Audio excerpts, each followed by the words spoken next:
നമസ്കാരം. Art of investment പുതിയ വീഡിയോയിലേക്ക് എല്ലാവർക്കും സ്വാഗതം. 2021 ആദ്യ ഒരു ട്രേഡിംഗ് ദിവസം മാത്രം കഴിഞ്ഞിരിക്കെ 2021 വന്നിട്ടുള്ള പ്രധാന ഒരു വാർത്തയിലേക്ക് അതിൻ്റെ വിശകലനത്തിലേക്കും പോകാനാണ് ഞാൻ ഈ സമയം ഉപയോഗിക്കുന്നത്. Tata group companies public sector കമ്പനികളുടെ മാർക്കറ്റ് ക്യാപ്പിനെ കവച്ച് വെച്ചു, കടത്തിവെട്ടി എന്നുള്ളതാണ് പ്രധാനമായ വാർത്ത. അതായത് 60 പബ്ലിക് സെക്ടർ ലിസ്റ്റഡ് കമ്പനികളെ ടാറ്റ ഗ്രൂപ്പ് അതിൻ്റെ ടോട്ടൽ മാർക്കറ്റ് ക്യാപ്പ് $15 ട്രില്യൺ ആണെന്നിരിക്കെ ടാറ്റ ഗ്രൂപ്പ് കമ്പനികൾ മാത്രം $15.6 ട്രില്യൺ, അതായത് 15,60,000 കോടി രൂപയുടെ മാർക്കറ്റ് ക്യാപിറ്റലൈസേഷൻ വന്നുകൊണ്ട് ഒരു group government of India promote ചെയ്യുന്ന, ഗവൺമെൻറ് ഓഫ് ഇന്ത്യ മുഖ്യ പ്രൊമോട്ടറായിട്ടുള്ള 60-ലധികം വരുന്ന പബ്ലിക് സെക്ടർ കമ്പനികളെ എക്സീഡ് ചെയ്തു മാർക്കറ്റ് ക്യാപിറ്റലൈസേഷൻ്റെ കാര്യത്തിൽ എന്നുള്ളതാണ്. ഈ സംഭവം, ഈ വാർത്ത, ഈ അറിവ് നമ്മളെ ചിന്തിപ്പിക്കേണ്ടതാണ്. പലപ്പോഴും നമ്മുടെ ഇൻവെസ്റ്റേഴ്സിൽ government own company, public sector company കൂടുതൽ സേഫാണ്, കൂടുതൽ സുരക്ഷിതമാണ്, പ്രൈവറ്റ് സെക്ടർ കമ്പനികളിൽ സ്കാമുകൾ ഉണ്ടാവാൻ സാധ്യതയുണ്ട്, തട്ടിപ്പുകൾ ഉണ്ടാവാൻ സാധ്യതയുണ്ട്, നഷ്ടസാധ്യതയുണ്ട് എന്ന് ചിന്തിക്കുന്ന ഒരു പ്രവണത, ഒരു രീതി കുറച്ചെങ്കിലും ഇൻവെസ്റ്റേഴ്സിൻ്റെ ഭാഗത്തുണ്ട്. ഈ വളർച്ച, ഒരു കമ്പാരിസൺ, എങ്ങനെയാണ് ഗവൺമെൻറ് സെക്ടർ വർക്ക് ചെയ്യുക, ഗവൺമെൻറ് സെക്ടറിൽ നിന്നും ഇൻവെസ്റ്റ് ചെയ്താലും പ്രൈവറ്റ് സെക്ടറിൽ നല്ല പ്രൊമോട്ടേഴ്സുള്ള പ്രൈവറ്റ് സെക്ടർ കമ്പനികളിൽ ഇൻവെസ്റ്റ് ചെയ്യുമ്പോഴും ഉണ്ടാകുന്ന വളർച്ചയുടെ തോത്, അതിനെക്കുറിച്ച് നമുക്കൊന്ന് ചിന്തിക്കാനാണ് നമ്മൾ ശ്രമിക്കുക ഈ വീഡിയോയിൽ. ടാറ്റ ഗ്രൂപ്പ് പ്രധാനമായിട്ടും നമ്മൾ ആലോചിക്കുക, രണ്ട് entrepreneurship, government of India and other A business group. ഇവിടെ നമ്മൾ ടാറ്റ ഗ്രൂപ്പിനെ കുറിച്ച് പറഞ്ഞു എന്ന് മാത്രം. Tata group of companies 15.6 trillion achieve ചെയ്തത് മുഖ്യമായിട്ടും TCSനെയും ടൈറ്റാനെയും ബേസ് ചെയ്ത് തന്നെയാണ്. ധാരാളം കമ്പനികൾ ആ ഗ്രൂപ്പിലുണ്ടെങ്കിൽ തന്നെയും നമ്മൾ ചർച്ച ചെയ്യുന്നത് എന്തുകൊണ്ടാണ് ഓവർടേക്ക് ചെയ്തത്. അതായത് 2009 ഉദ്ദേശം $2 ട്രില്യൺ നിന്ന് $15.6 ട്രില്യൺ ടാറ്റ ഗ്രൂപ്പ് എത്തിച്ചേർന്നെങ്കിൽ സെയിം കാലയളവിൽ $8 ട്രില്യൺ നിന്ന് $15 ട്രില്യൺ പബ്ലിക് സെക്ടർ എത്തിച്ചേർന്നിരിക്കുക. ആ വളർച്ചയുടെ പേസ് വളരെ വ്യത്യാസമുണ്ട്. കാര്യം ഇത്രയേ ഉള്ളൂ, ഗവൺമെൻറ്റാണ് പബ്ലിക് സെക്ടർ കമ്പനീസിൻ്റെ പ്രൊമോട്ടർ അല്ലെങ്കിൽ deciding factor.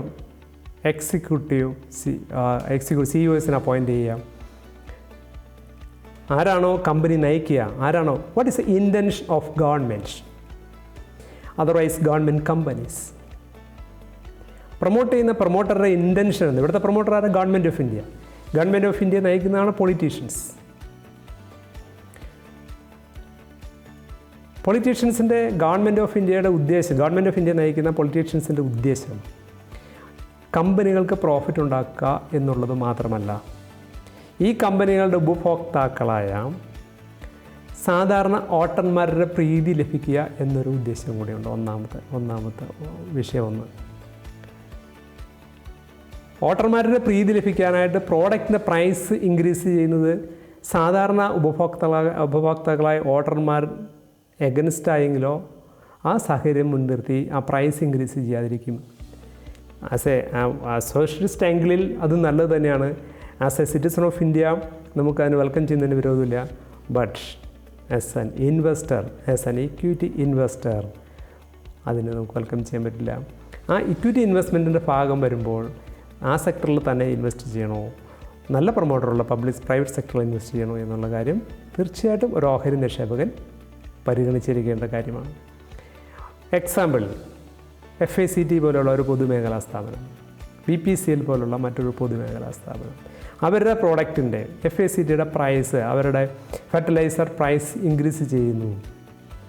Government of India decide ചെയ്യുന്നു. ഒരുപക്ഷെ അധികം കോമ്പറ്റീറ്റേഴ്സ് ഇല്ലാത്ത ഒരു സെഗ്മെൻ്റ് ആയിരിക്കും. പ്രൈസ് ഒരുപക്ഷെ ഗവൺമെൻറ് ഓഫ് ഇന്ത്യ അഥവാ FACT മാനേജ്മെൻറ്റിന് പ്രൈസ് ഇൻക്രീസ് ചെയ്യാൻ സാധിക്കും.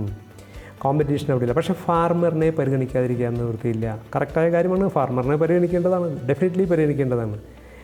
ഒരുപക്ഷെ as an voter, as a citizen ഞാനും ആ ഭാഗത്ത് തന്നെയാണ്. ഫാർമറിനെ പരിഗണിക്കണം. പ്രൈസ് അസാധാരണമായി കൊണ്ടുവരാൻ പറ്റില്ല. മോണോപോളീസിനെ പോലെ ഗവൺമെൻറ് പെരുമാറാൻ പാടില്ല, ഗവൺമെൻറ് കമ്പനികളും പെരുമാറാൻ പാടില്ല. പക്ഷേ ഗവൺമെൻറ്റോ സിറ്റിസൺ ഓഫ് ഇന്ത്യയോ നല്ല തീരുമാനം എടുക്കുന്നു. പക്ഷേ management and for the equity share ഹോൾഡറിനോട് സംബന്ധിച്ചിടത്തോളം മാനേജ്മെൻറ്റ് എടുക്കുന്ന തീരുമാനം നല്ലതായിരിക്കില്ല. പ്രൈസ് ഇൻക്രീസ് ചെയ്യാൻ പറ്റില്ല. ഒന്നാം വിഷയം ഒന്ന്. അടുത്തത് മാനേജ്മെൻറ്റിൻ്റെ ഡിസിഷൻ എന്താ? കോസ്റ്റ് കുറയ്ക്കുക എന്നുള്ളതാണോ? ഓപ്പറേഷണൽ കോസ്റ്റ് കുറയ്ക്കുക എന്നുള്ളതാണോ മാനേജ്മെൻറ്റിൻ്റെ തീരുമാനം? പ്രൈവറ്റ് സെക്ടറിൽ അങ്ങനെ ആയിരിക്കും. കോസ്റ്റ് എങ്ങനെയും കുറച്ച് കൊണ്ടുവരിക. പക്ഷേ ഇവിടുത്തെ പബ്ലിക് സെക്ടർ കമ്പനികളുടെ കാര്യത്തിലെടുത്താൽ എങ്ങനെ തൊഴിൽ നഷ്ടപ്പെടുത്താതിരിക്കാം, എങ്ങനെ പരമാവധി തൊഴിൽ സൃഷ്ടിക്കാം, പ്രൈവറ്റ് സെക്ടർ കമ്പനികൾ എങ്ങനെ കുറഞ്ഞ തൊഴിൽ, കൂടുതൽ എഫിഷ്യൻസി, കൂടുതൽ നമ്പർ ഓഫ് എംപ്ലോയീസിനെ കുറച്ചുകൊണ്ട് എഫിഷ്യൻസി കൂട്ടിക്കൊണ്ട് എങ്ങനെ ഉൽപ്പാദനം മെച്ചപ്പെടുത്താമെന്ന് ചിന്തിക്കുമ്പോൾ പബ്ലിക് സെക്ടറിന് അങ്ങനെ ചിന്തിക്കാൻ കഴിയില്ല എന്നുള്ളതാണ് അവസ്ഥ. അവർക്ക് എങ്ങനെ തൊഴിലുകൾ നിലനിർത്താം എന്ന് ചിന്തിച്ചേ പറ്റൂ. ഗവൺമെൻറ് അങ്ങനെ ചിന്തിച്ചേ പറ്റൂ. ഗവൺമെൻറ് ഭാഗത്ത് തെറ്റില്ല. ഗവൺമെൻറ് വേ അതാണ്. ഗവൺമെൻറ്റാണ് എൻ്റർപ്രണയെങ്കിൽ അങ്ങനെ ചിന്തിച്ചേ പറ്റൂ. പക്ഷേ എസ് എ ഇക്വിറ്റി ഷെയർ ഹോൾഡറെ സംബന്ധിച്ചിടത്തോളം അങ്ങനെ ചിന്തിക്കുന്ന മാനേജ്മെൻറ്റിനൊപ്പം നിൽക്കുന്നത് നഷ്ടസാധ്യതയുണ്ട്. നമ്മളത് പരിഗണിക്കേണ്ടിയിരിക്കുന്നു. അതുകൊണ്ടാണ് ഓരോ ഗ്രൂപ്പ് കമ്പനീസ്, ടാറ്റ ഗ്രൂപ്പ് ഒരു വളരെ നല്ല രീതിയിൽ ടാറ്റ ഗ്രൂപ്പ് കമ്പനികളെ കുറിച്ച് യാതൊരു ആക്ഷേപവും ഒരുപക്ഷെ ഇല്ല. ആ തരത്തിലുള്ളൊരു കമ്പനി നല്ല രീതിയിൽ ഒരുപക്ഷെ കൺസർവേറ്റീവ് മാനേജ്മെൻ്റ് ആണ് എന്ന് ധരിക്കുന്നെങ്കിൽ കൂടിയും അവർ വളരെയധികം നല്ല രീതിയിൽ ഗ്രോ ചെയ്യും. പബ്ലിക് സെക്ടർ കമ്പനികൾ അത്രയും ഗ്രോ ചെയ്യുന്നില്ല. ഒരു പക്ഷേ പബ്ലിക് സെക്ടർ കമ്പനികൾ സേഫ് ആണെന്ന് വിചാരിക്കുന്നത് പബ്ലിക് സെക്ടർ ബാങ്കിൻ്റെ കാര്യത്തിലാണെങ്കിലും ഇൻവെസ്റ്റേഴ്സിന് ഒരുതരം ചിന്തയുണ്ട്. പബ്ലിക് സെക്ടർ ബാങ്ക് ആകുമ്പോൾ നഷ്ടസാധ്യതയില്ല, പ്രൈവറ്റ് സെക്ടർ ആകുമ്പോൾ ബാങ്ക് തകർന്നു പോയെങ്കിലും അങ്ങനെ ഒരു ചിന്തയുണ്ട്. സ്റ്റേറ്റ് ബാങ്ക് ഓഫ് ഇന്ത്യയിൽ ഡെപ്പോസിറ്റ് ചെയ്യുന്നത് കൂടുതൽ സേഫാണ്. പക്ഷേ സ്റ്റേറ്റ് ബാങ്ക് ഓഫ് ഇന്ത്യയുടെ ഈക്വിറ്റി ഇൻവെസ്റ്റ്മെൻറ്റ് നടത്തി കഴിഞ്ഞാൽ അങ്ങനെ സേഫാണെന്ന് ഗവൺമെൻറ് ഓഫ് ഇന്ത്യ ഗ്യാരണ്ടി തരുന്നില്ല. നമ്മൾ അടുത്ത ദിവസങ്ങളിൽ കണ്ടു ഒരു ബാങ്ക് ഡീലിസ്റ്റ് ആവുന്നത് നമ്മൾ കണ്ടു. ലക്ഷ്മി വിലാസ് ബാങ്ക് ഡീലിസ്റ്റ് ആവുന്നുണ്ട്. അതൊരു പബ്ലിക് സെക്ടർ ബാങ്ക് ആയിരുന്നില്ല ഡെഫിനറ്റ്ലി. പക്ഷേ ബാങ്കിൻ്റെ ഡെപ്പോസിറ്ററെല്ലാം സേഫായിരുന്നു. എല്ലാ ഡെപ്പോസിറ്റേഴ്സും സേഫായി. പക്ഷേ ഷെയർ ഹോൾഡറുടെ എൻ്റയർ ഫണ്ട് നഷ്ടപ്പെട്ടു. ഗവൺമെൻറ് ഓഫ് ഇന്ത്യ ഓൺ ചെയ്യുന്ന ബാങ്കുകളുടെ കാര്യത്തിൽ അങ്ങനെ ഒരു നഷ്ടം ഉണ്ടായിട്ടില്ല. 3.5 ലക്ഷം കോടി രൂപ കഴിഞ്ഞ ധനകാര്യ വർഷങ്ങളിൽ പബ്ലിക് സെക്ടർ ബാങ്കിലേക്ക് ഇൻഫ്യൂഷൻ നടത്തിയിരിക്കുന്നു ഗവൺമെൻറ്. അത് ഇക്വിറ്റി എടുക്കുകയാണ് ചെയ്തിരിക്കുന്നത്. അതുകൊണ്ട് സംഭവിച്ചത് ഗവൺമെൻറ് പബ്ലിക് സെക്ടർ ബാങ്കിൻ്റെ ഇക്വിറ്റി ബേസ് കൂടി പ്രോഫിറ്റ് കൂടിയിട്ടില്ല. കഴിഞ്ഞ 20 വർഷം ഈ HDFC ബാങ്ക് പോലുള്ള ഒരു പ്രൈവറ്റ് സെക്ടറിലാണ് ഇൻവെസ്റ്റ് ചെയ്തതെങ്കിൽ നിങ്ങളുടെ ഇൻവെസ്റ്റ്മെൻറ്റ് ഒരു പക്ഷേ 90 ടൈംസ് വർദ്ധിച്ചിട്ടുണ്ടായിരുന്നെങ്കിൽ പല പബ്ലിക് സെക്ടർ ബാങ്കിലും നിങ്ങളുടെ ഇൻവെസ്റ്റ്മെൻറ്റ് ഒരുപക്ഷെ സെയിം ആയിരിക്കും, അല്ലെങ്കിൽ 50% മാത്രം, അല്ലെങ്കിൽ 100% മാത്രം വർധന. വ്യത്യാസം ഇതാണ്. പബ്ലിക് സെക്ടർ ഡെപ്പോസിറ്റേഴ്സിൻ്റെ ഫണ്ട് കീപ്പ് ചെയ്യുന്നു, സംരക്ഷിക്കുന്നു. പക്ഷേ ഇക്വിറ്റി ഇൻവെസ്റ്ററുടെ ഫണ്ടിൻ്റെ കാര്യത്തിൽ അങ്ങനെ ഒരു സംരക്ഷണം നൽകേണ്ട ആവശ്യം ഗവൺമെൻറ്റിനില്ല, സാധിക്കുകയുമില്ല.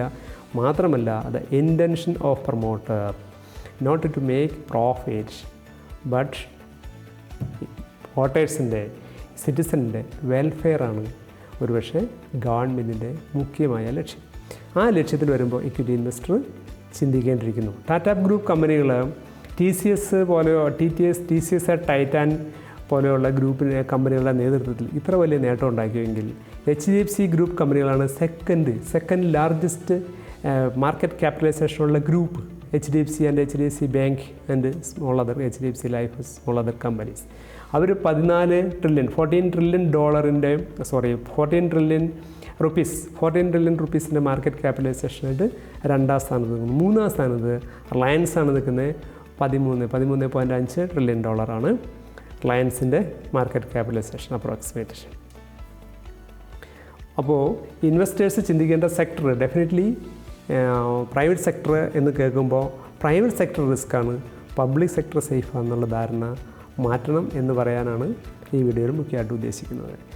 ഹൈടെക് കമ്പനികളിലേക്ക് തിരിയാനും നമുക്ക് പറയേണ്ടി വരും. ഹൈടെക് കമ്പനികളായ Wipro, HCL technology, Birla soft, KPIT technologies, India mart intermesh, then Vaibhav global, Tata Elxsi തുടങ്ങിയ ഹൈടെക് IT കമ്പനികളിലേക്കോ.